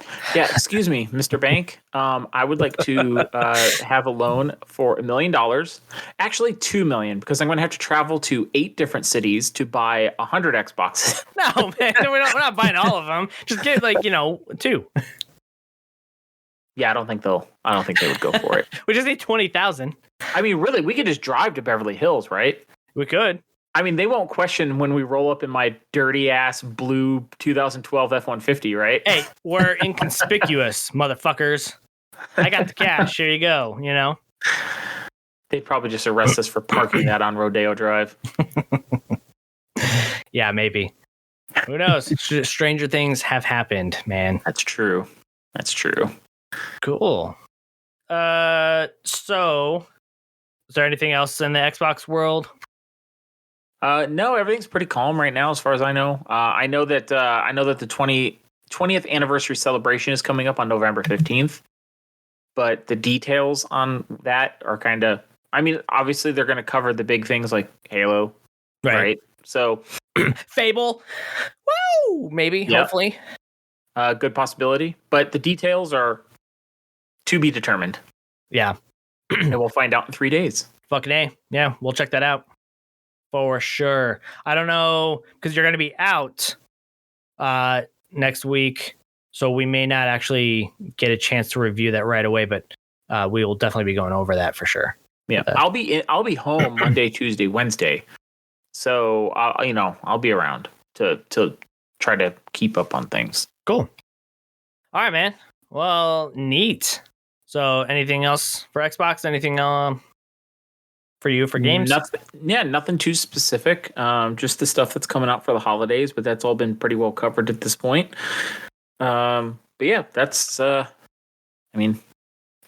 is just doing its thing. Right. So moving on then from Xbox to over to PlayStation and kind of with Nintendo, Sony reportedly, this is from IGN, Sony reportedly cuts the PS5 production plans, making it even harder to get one. The chip shortage is essentially hitting harder than we thought it was going to. With COVID and everything and everything kind of being limited, it seems like we're kind of, I don't want to say on the tail end. I think it's actually going to get worse for a lot of stuff. But they're stating that sources claim that Sony was originally targeting more than 16 million PS5s to have been produced in the year ending in March 2022, but that figure has now been cut to about 15 million. Now, you say it's only a million units, but that's rough. That's rough, and this is all estimates. So that sucks for those who haven't been able to pick up a PlayStation. And I would think even for Xbox to a degree, but Nintendo also stated that they had the best year for Nintendo Switch sales, but even then they're pulling back their numbers as what to expect to be sold because of the chip shortage as well. Well, then I'm glad we got ours when we did. Right. So now we both have a Switch. I have a PS5 and an Xbox. You're going to have an Xbox. Yeah, but you have to wait for Christmas. It's in your house. I mean, it's in the house. We have it physically, but we are gonna. Technically it's a gift for me, but it's really more of a gift for the whole family. So we are going to wrap it and open it for Christmas. Yeah, so but you still have it, and you have the OLED one now, right? Yeah, Jessica, which is happened the white to get one. It's the all white one with black and white Joy-Con. That one's hard to find. Jessica got it on Amazon Treasure Truck. It popped up. She got a message. It was on Treasure Truck. She called me. She's like, "Do you want to do it?" And I was like, "Yeah, grab it." And she was able to get it before it sold out, because every time the Switch or the Xbox or the PS5 pop up on that game truck, usually by the time I get the message, it's sold out. Right. So it's awesome that she was able to snatch that up. That's cool when it came through. That's awesome, man. So it's like this year you're getting an Xbox and a fucking Switch, man. What a time to be alive, you know? because the Xbox is technically also a Christmas present for me, but I'm not waiting. Like the day that gets in the house, it's being opened and used. There's no waiting for that one. And I just saw when I was pulling up some of the articles here, IGN has an unboxing for it. For the Halo one? Yep. Yeah. Yeah. So that sucks. Back to the topic though. It sucks that these chip shortages are really messing up.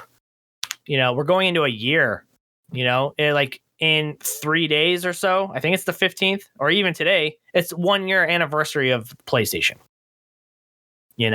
And people are still unable to get one. Yeah, like that's probably going to be another couple years. I mean, they're talking. They extended the projected chip shortage impact into 2023. Yeah, so it's going to be a while. I don't know when those production facilities that they're building in Arizona are supposed to be online, but it won't be. It won't be in the next year or two. I mean, they're still laying foundation for those mega facilities. Yeah. So here on the IGN article, they did state, like, quote, PS5 sales in the quarter ended September 2021 and were weaker than expected. And since July, sales of the consoles have fallen behind the pace set of its PS4, the predecessor of the PS4. They're kind of making adjustments to see, what to do. Now, this could be that this console generation lasts longer than the last one. Because they're trying to, that's a lot of tech, R&D that you put into this shit, and you want people to play it. Now, they may do different iterations. There might be a PS5 Slim, you know what I mean? There might be or Xbox Slim, Xbox Series X Slim, and then the PlayStation 5 Pro, or whatever. Instead of a refrigerator, it's a mini fridge. Yeah, exactly. It's an ice box. You know what I mean? So, but I think they're going to stick around for a long time. And that also depends on, I guess, when they can get it out. The only silver lining I can think of is, aside from scalpers being pieces of shit, those who buy the console aren't going to be buying it again. True. You know what I mean? If you don't come out with a slimmer model. If you come out with a slimmer model, we're going to be in the same fucking boat. Because it's like, yeah, and depending on how it looks too. If it looks fucking sleek, I'll be getting it. And like my original PS4, I love the way that looked, my launch one, and I didn't upgrade to a Pro. I should have. It was pissed off playing some of these later games, that it sounded like it was trying to take off into space, but I didn't like the way that it looked. So I didn't want to pick up the Pros or the Slims or anything like that. So but if you make it look cool, I'll fucking jump on there. And then now I'm part of the problem buying it that, when other people are trying to get it. But I can always just sell that one then. That's true. That's true. I won't have that option if they do a different Xbox. I mean, Yeah. I mean, technically, yes, I could sell it, but I won't. No, don't sell it. I mean, even like when I get special editions, I never sell those. I still have my Halo 3 Xbox. Yeah. Special edition Xbox. For my Nintendo Switch, it's the Animal Crossing one. And I'm not going to get rid of that. But I know they're coming out with another Switch, and it will be a Zelda edition for like the better, like maybe, I don't know if it's 4K, but, like maybe 1440p or 1080p or something like that. You know what I mean? But you're coming out the Zelda one, I'm getting it. I'm not getting rid of my Animal Crossing one. Fuck you. I like that one. There's a reason why I bought it. It wasn't just to have it, because it's a special edition. There's plenty of them that come out where I'm like, that's neat. But, I like the Animal Crossing one, and I'm going to fucking get that Zelda one too. God damn it.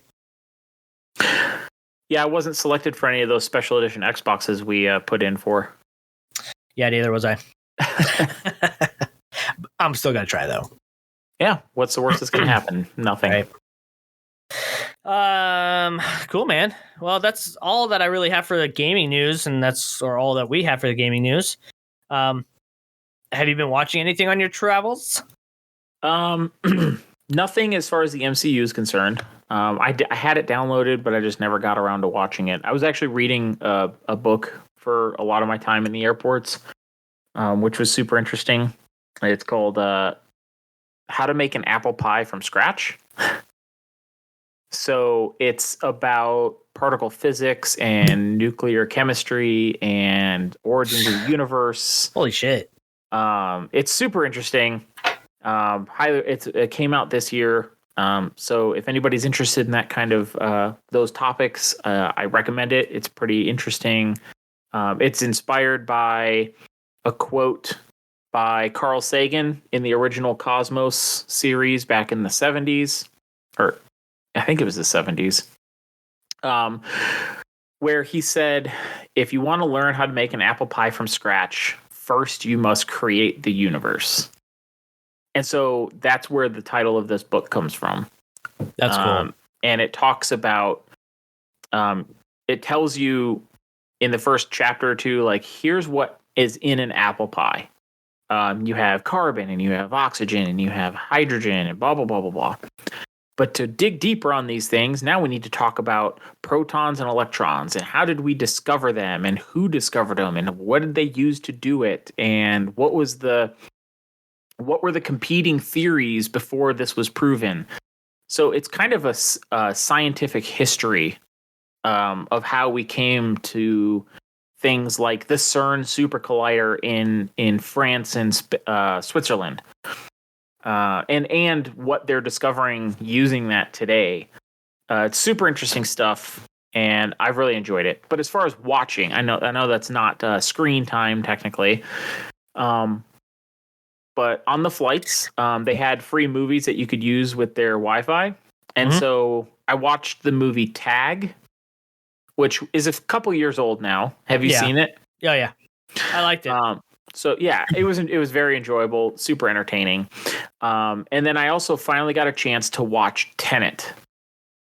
I have not seen that yet. Which is Christopher Nolan's movie about like time. And it was kind of hard to follow. I'm not going to lie. It was good. But I think I need to sit down and watch it on a full-size television when I'm in a more calm environment. Because, you're sitting on a plane, you have babies crying, you have the jet engine outside, you have the announcements going off, people next to you are watching something else. So it was hard to focus and really understand everything that was going on. So I will need to give it another shot, but it was good from what I saw. I just didn't completely understand all of it because of the environment around me was a bit distracting. But that's what I've been watching. That makes sense. I mean, I've watched a couple of films on a flight. Yeah, that's how I watched Moana. It was actually for the first time I watched it. I'm like a little iPad you can, rent for $8 or whatever for the entire time. There's certain movies that shouldn't be on a flight like that. Tenet, anything. Tenet, Inception, any Christopher Nolan movie, really. Where you have to fucking pay attention. The Tag. That's cool. I like that one. That was entertaining. Yeah, that's something that's like everybody's had that, and I like that it's based off of a real story. Yeah, the fact that people are actually doing it. I think some of them are still alive and still going. Mm-hmm. Yeah, I think they were doing that, and then the only ones that stopped were the ones that passed away from cancer, based, like what you see in the movie. Mm-hmm. So I thought that was cool. I've been. Do you ever watch wrestling, or did you ever watch wrestling? For a brief period of time, basically from like 99 to 2002. So kind of in its prime, like Stone Cold and Undertaker, The Rock. That era. Awesome. All right, perfect. So, the WWE Network, previously WWF, they teamed up. They had their own thing, but they've teamed up with Peacock, right? Another subscription service. Now, I'm not paying for Peacock. I have enough fucking subscriptions coming out of my goddamn bank account. I don't need another one. So I'm not going to say that Mary's brother-in-law, pays for it and gave us his sign-in. I'm not saying that. No, you were over at his house and you happened to enjoy watching something on his service. Yeah, he came over. He was showing me something, and then he maybe forgot to log out. I'm not saying that, but I did watch. We don't know what anyone's talking about. Yeah, but I have watched The Undertaker: The Last Ride. So this is a documentary about The Undertaker, Mark Calloway. And it's essentially The Last Ride. It's based off of The Last Ride, which I thought was like their way of doing like The Last Dance. But like his powerbomb move is The Last Ride because he was like a biker at some point, he was the American badass. Yeah. So I'm watching this and it's actually really interesting, man. It's it talks about like him getting ready to go into retirement. He does his last match or, this and that. He's getting old. I mean, for a pro wrestler, being in your 50s is it takes its toll. Not a young man. Yeah. Your body gives out. So it talks about him, what he did, what he wanted it to be like for his character. He didn't like to meet fans. He didn't want to be on TV, even though he was a couple times, because he wanted this character to have, a sense, like an aura about him, right? A mysterious thing about him. So even when he was on TV, he answered things like he was the Undertaker, like he was a dead man, right? Now he decides that he wants to document his last ride. He's getting ready to retire, or he is retiring, and he's trying to set this match up and do this, and you get to see behind the scenes and people talk about him. And I was very interested in it because it gave me a look into wrestling that I've never seen before, right? And I was into wrestling in the 90s and, leading up to whatever, to 2000. Actually disbanded.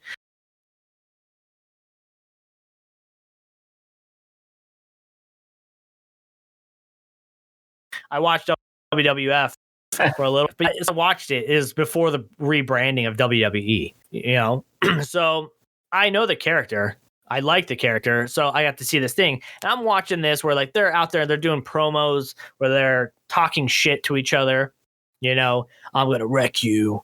You're going to rest in peace and yada, yada. And then like you watch them just totally fuck each other up. You know what I mean?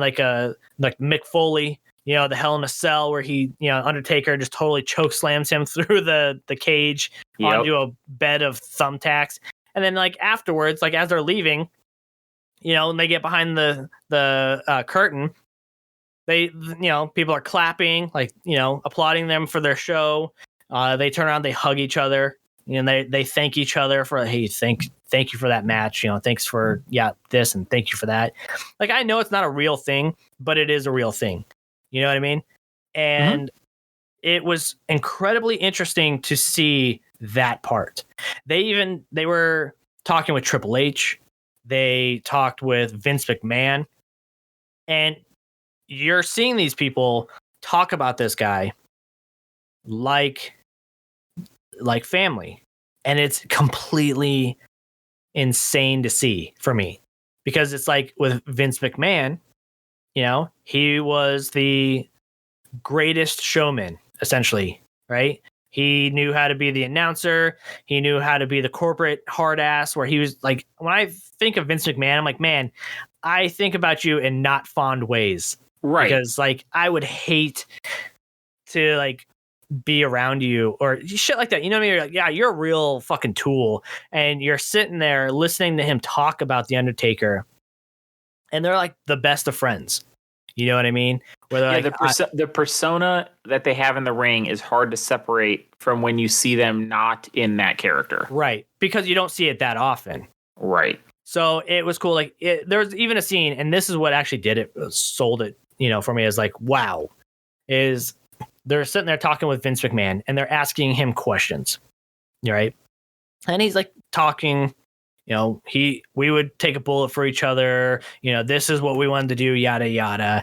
And then they're like, one of the questions was, what does Mark Calloway, the Undertaker, what does he mean for the business? And what does he mean to you? and you see it in his face, man. He's like starting to like tear up, and he just starts doing like the cut motion, right? With his hand, like, we're done. I can't. And he's not doing it like to be mad. He's just like, I can't talk about that right now. Like, it was such a vulnerable moment watching this. I was like, holy shit. Like that, like this kind of stuff. I was in it, man. It's like they're an hour long. There's 6 episodes, and I just fucking powered through them. It was so good. There's certain parts of it that I thought were a joke, namely him doing that thing. And they address this where he's like, I'm retiring. And then he retires. And then he comes back. And he's like, now I'm going to go for a stint. And now I'm going to retire. And then he retires and then comes back. I was like, Jesus, man, you're starting to sound like, whatever. You're starting to sound like Kiss. You know what I mean? It's like, this is our farewell tour. And then next year, farewell tour 2. And it's like, holy shit. So like that was like, yeah, that was a little trying to watch at certain times, but they addressed that. They're like, it's, and I never thought about it this way. It's like a drug. You know what I mean? Drug addicts always go for that next fix, that next high. The wrestlers are doing that same thing. The adrenaline and the endorphins that are pumping through them when they're out in the middle of a huge crowd that's just eating up what you guys are doing is a drug. They even said it. It's like it's chasing the dragon, which I had never heard in any other sense of the phrase outside of like people shooting up heroin, So he would do this thing where he'd retire, and then he's like, I didn't like that match. It was one of the worst matches of my career. That's not how I wanted to go out. I feel embarrassed. I'm sure, the person I went up against feels pissed off that I didn't give them the show that they were looking for. So then he comes back. He works out. He drops 30 pounds. He gets into like a state of mind and a state of being that he's like, I can do this again. He comes back for one match, and guess what? It's that fucking match that he's always wanted. And he's like, I could do this again. Like, my body is allowing me to do this. So then he keeps going. And then they start talking about it where it's like, I got to stop on a good note, because if I make it all the way to a bad note and that's where I have to stop, I have to come back to redeem myself on that one. Yep. So there's no end. Exactly. So they go back and forth for it. He does it like 2 or 3 times, but you see him go through surgery. You see him in the beginning of the documentary, he's fucking hobbling, man. Like the wind could knock this guy over. The 6 fucking 4 guy. You know what I mean? Like, he's barely standing up on 2 legs, and then he has to get like a hip surgery, which you get to see. And then he's like, I feel completely fine. Like, there's no pain. And he's walking around the hospital like, holy shit. And then after he heals, he starts making a wrestling ring in like an abandoned warehouse that he rents out. And he's doing moves, and he's like, I don't feel any pain from that. And before I was in constant agony. So it's real fucking neat, man. Like, it sounds like the WWE's version of 30 for 30. Kinda, yeah. Yeah. So, which I really enjoy those. Those things are fucking neat, man. Like, I like watching that stuff, and I wasn't sure, when Mary's brother-in-law was talking about it, he's like, I love the Undertaker, and have you seen this? And I was like, I saw it, but I don't want to pay for another subscription service. And while I like the Undertaker, like, I don't know if I'll ever get to watch it. You know what I mean? And then he, like, 2 days later, this was on Halloween. So 2 days later or whatever, he's like, I got it. Here's my, you could, do you want to have my thing? I was like, no, man, I don't need your thing. That's against the law. Yeah, totally. Nobody ever does that.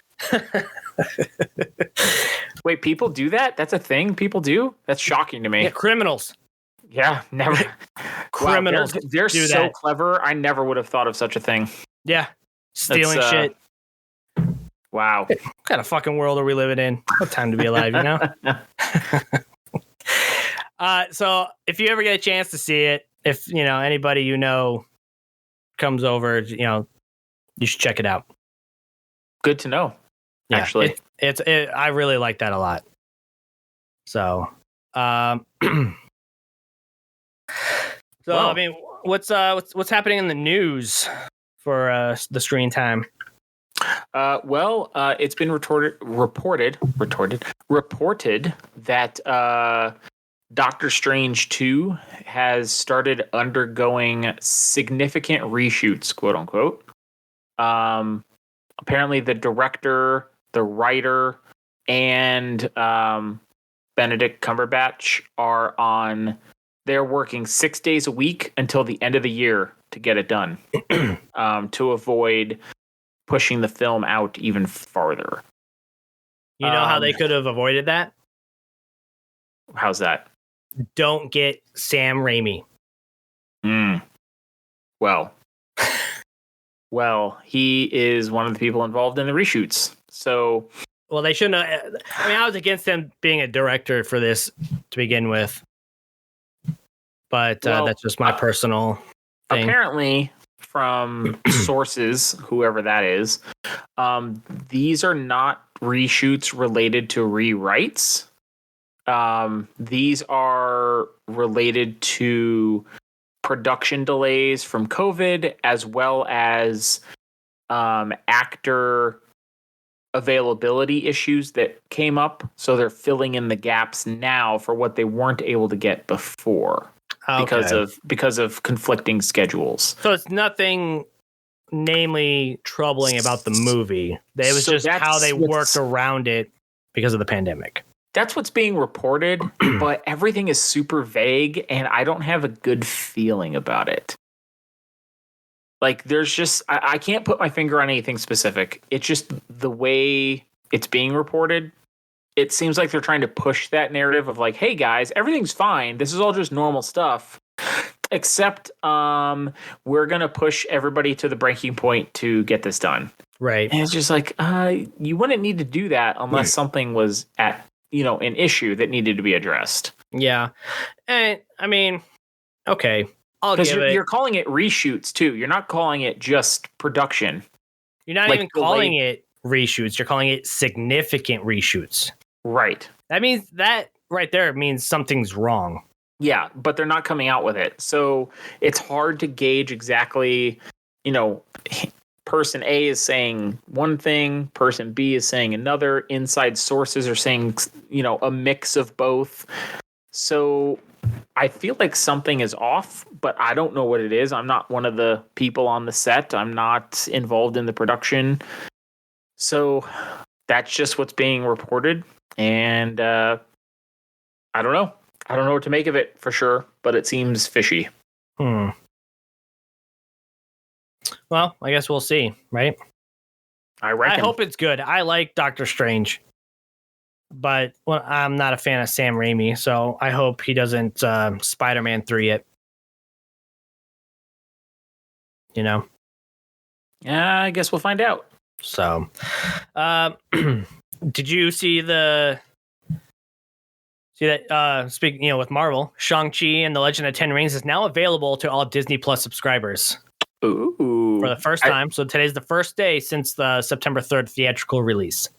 So the exclusivity run is ended. So I don't know where you're at. We're going to actually wait a little bit because there hasn't been a whole lot of spoilers. We're still working on our Marvel movies. We just watched the Thor Ragnarok. Okay. So that's where we're at in the timeline. Next up, we're going to do Ant-Man and the Wasp. Then we have two, both Avengers movies, and then Spider-Man again, and then we'll be able to get to it. And then Eternals. So, well, I think we are very close chronologically. Let's see. Yeah, so you're actually right where I am because I'm in the middle of Jessica Jones season 3, and immediately after that is Ant-Man and Wasp for me. Okay, cool. Yeah, so we may try to get Ant-Man and Wasp in this weekend. I think it's next weekend. It's got to be a weekend where we don't have a whole lot going on, where we're going to be able to knock out the Avengers movies. Yeah. I mean, those are lengthy, and we enjoy them, so we don't want to try to rush them. Understandable. Yeah, because immediately after Ant-Man and Wasp is Infinity War. There's nothing in between those two. Yeah. Then it gets into the big stuff. Yeah. In between Infinity War and Endgame is Agents of S.H.I.E.L.D. for me. It's a snack break for me. So season 5, 6, and 7 for Agents of S.H.I.E.L.D. So there's going to be a gap Holy there. shit. I'm going to have to process through to get through all of Agents of S.H.I.E.L.D. Cool. You have to let me know how that's going. I fell off it, and I don't know if I'm going to actually watch Agents of S.H.I.E.L.D. But I'd like to know what's happening leading into Endgame. It's been so long since I've watched it. I don't even remember where I am in that storyline anymore. So when I get back to it, I'm going to have to watch a recap of some sort. But then then I hit Endgame, and then I can start getting into all the new shows I haven't seen yet, like Loki and WandaVision, Falcon.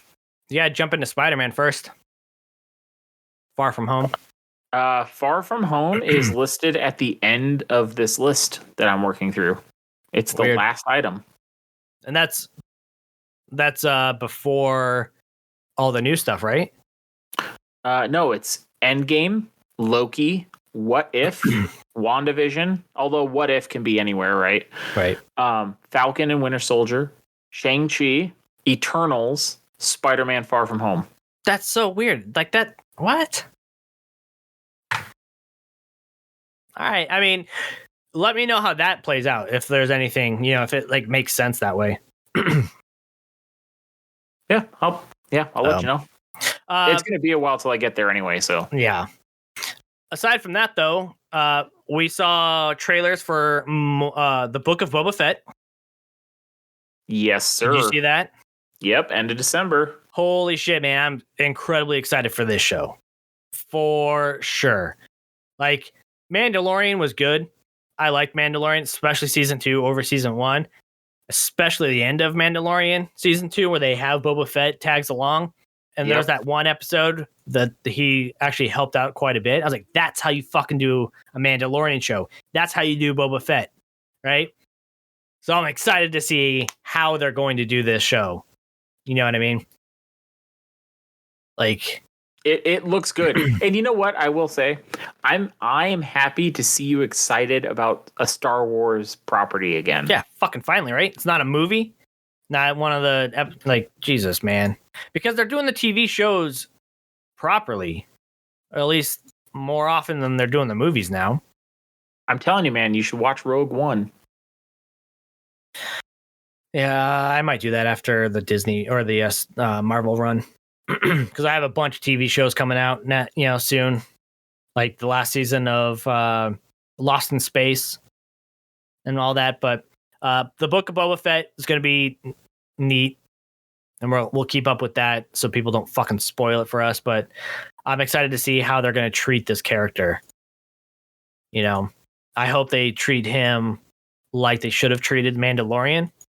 You know what I mean? Where I thought he was going to be a badass, and then they just kept knocking him around and getting him in. He was just doing weird ass shit sometimes where I was like, that doesn't seem like it would make sense as a common sense thing, but okay.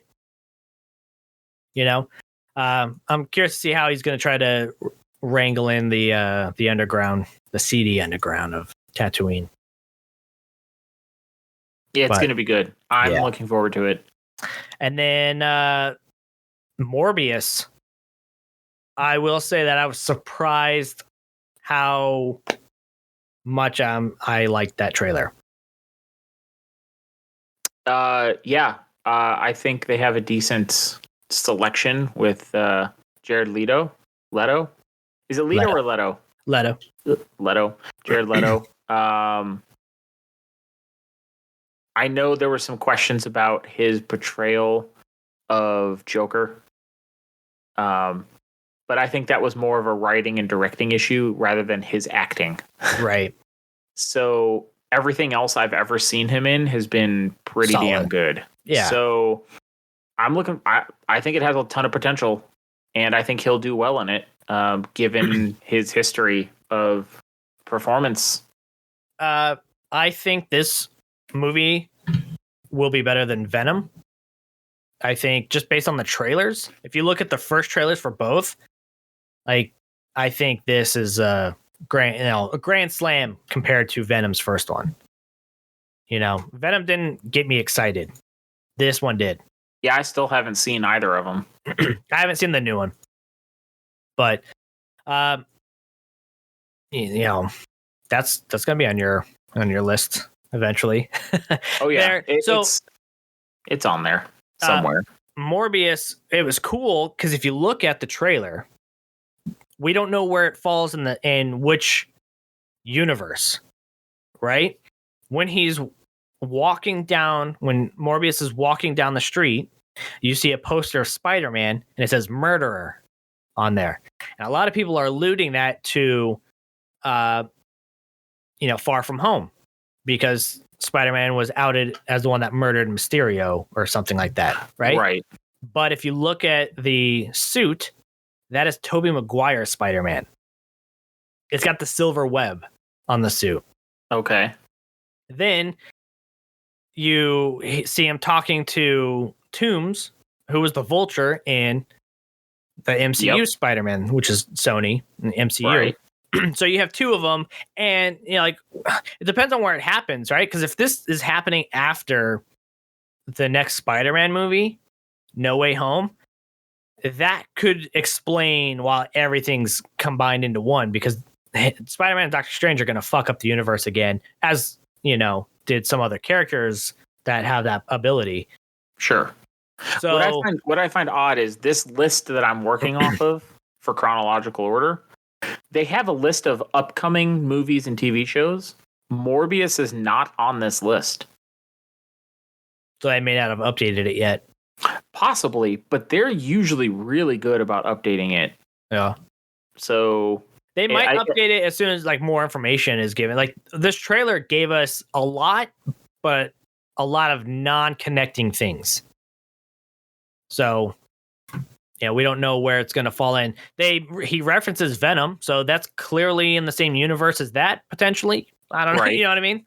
I don't want to say clearly because it's clearly other characters, but it could be a different Venom, and it could be a different Venom, a different Vulture, a different Spider-Man, and then it could all converge into one universe by the end.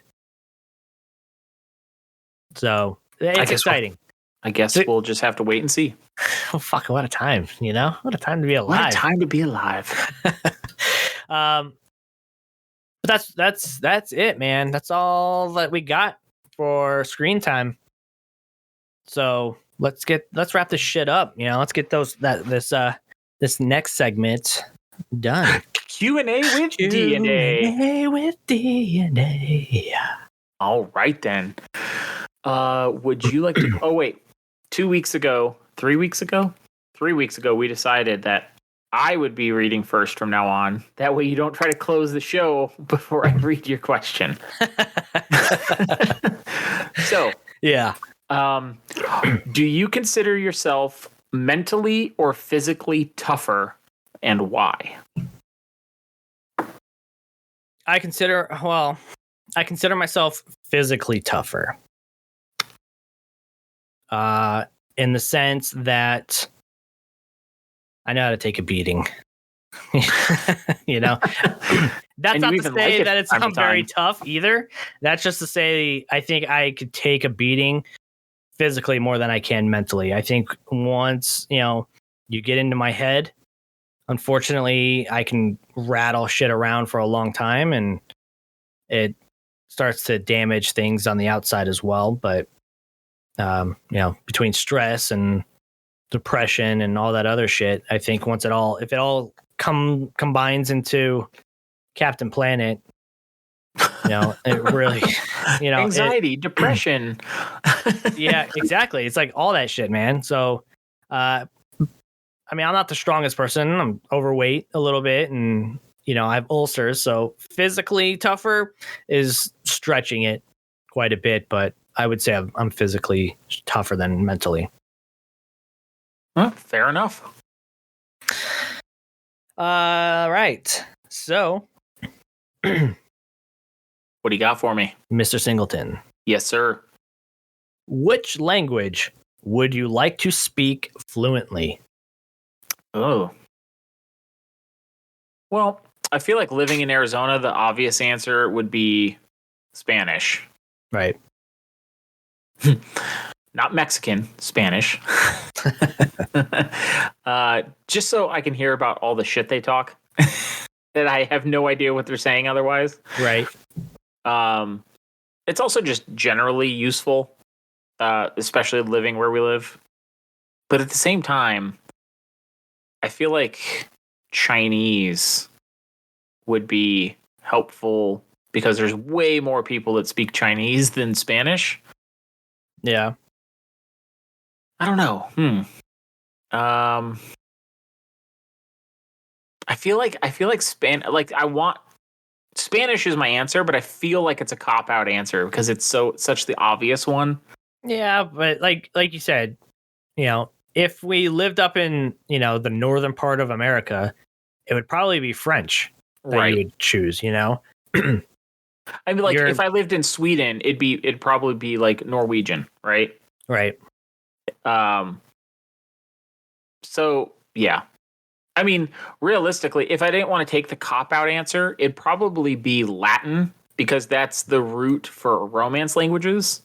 So if you have a really fluent grasp of Latin, it would be much easier to pick up on Portuguese, French, Spanish, Italian. Yeah. So it's it kind of leads to other things. So my initial answer is Spanish just because of where we live. But if I was going to go with a non cop out easy answer, it would be Latin. Nice. Because that's also a strong language for science too. Latin. Yeah. So there's a lot you can do with Latin. It'd be pretty useful for learning a whole bunch of other languages on top of it. Look at you choosing a great answer. That is neat. All right, that's cool. Well, Dan. Yes, sir. That is going to conclude this episode. Thank you for gracing us this month. Oh yes, my one appearance for the month, everyone. Yeah. Don't spend it all in one place. Exactly. So next week we will have another guest filling in for Dan. The week after that, for Thanksgiving, we will not have an episode because we will be doing fat ass shit. So. Yep. And consumerism potentially, so that used to be a fun tradition that my mom and I would do is Black Friday shopping, but it's not. The deals aren't as good. People are angrier, and it's gotten to the point now where I don't want to fucking be the reason that people that work in retail have to go to work.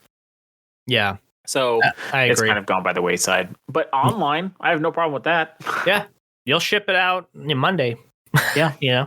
So cool, man. Well, have fun next week, and we'll make sure the show runs without you, and then we'll see you again in December. Yes.